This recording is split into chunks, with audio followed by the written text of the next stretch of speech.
Hello guys, তো আজকে আবার একটা নতুন ভিডিও নিয়ে এলাম তোমাদের কাছে। আজ দক্ষিণ জগদীশ্বর আলাবক্স সাহেবের উরুস। এখানে উরুসটা খুবই বড় করে অনুষ্ঠিত হয়। আর এদিকে এই ভিডিও শুরু করতে না করতে টাওয়ার দিয়ে দিল। তো যাই হোক, এরকম তো আরো অনেক সিচুয়েশন আসবে।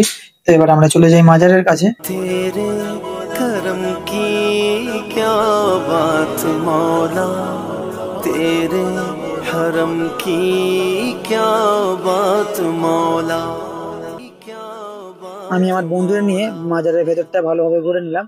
আর এখানে মাজারের সামনেই রয়েছে সিন্নির ব্যবস্থা। এখান থেকে আপনারা সিন্নি নিয়ে যেতে পারেন। আর এখানে রয়েছে খাওয়া দাওয়ার ব্যবস্থা, আপনারা চাইলে এখানে খেয়েও যেতে পারেন। এখানে প্রায় 40 থেকে 50টার মতো ডেক হয়। আপনারা দেখলেন মাজারটা খুব সুন্দরভাবে সাজিয়েছে, দারুণ লাগছে মাজারটা। তো যাই হোক, এবার আমরা বাইরে চলে এসেছি। তো বাইরে আমার একটা পুরনো বন্ধুর সাথে দেখা হয়ে গেল। আমি তার সাথে প্রথমে সাক্ষাৎ করে নিলাম। ছোটবেলার বন্ধুর সাথে দেখা হওয়ার মজাটা আপনারা খুব ভালো করে জানেন। প্রত্যেক বছরের তুলনায় এই বছরে ভিড়ও প্রচন্ড হয়েছে। আর যেহেতু রাস্তার ধারে এই মাজারটা রয়েছে, তাই আর মেন রোডে তো প্রচুর গাড়ি যাতায়াত করবেই, সেই জন্য এই প্রচুর পরিমাণে জামটা হয়। সেরকম পুলিশও মোতায়েন রয়েছে, আর চারিদিকে দোকানপাটও রয়েছে। যেমন এখানে রয়েছে সিন্নি বা মালার দোকান। এখান থেকে সিন্নি বা মালা নিয়ে গিয়ে আপনারা মাজারে দিতে পারেন।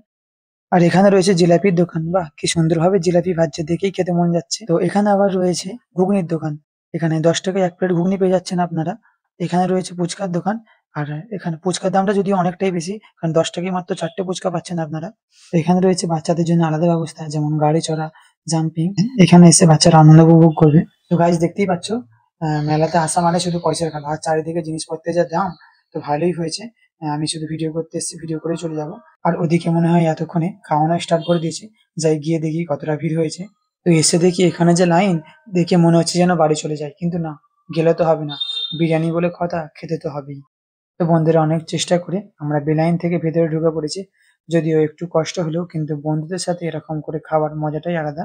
আর তোমরা যারা যারা এরকম ভাবে বন্ধুদের সাথে বেলাইনে কোথাও ঢুকেছো বা গিয়ে খেয়েছো, তো কমেন্ট বক্সে কমেন্ট করে জানাবেন। তো বন্ধুরা, ভিডিও ভালো লেগে থাকলে লাইক, শেয়ার ও সাবস্ক্রাইব করবেন। আর আমার 10,000 ফলোয়ার্স হতে আর মাত্র 50টা বাকি আছে। তো আপনারা আমাকে সাপোর্ট করবেন।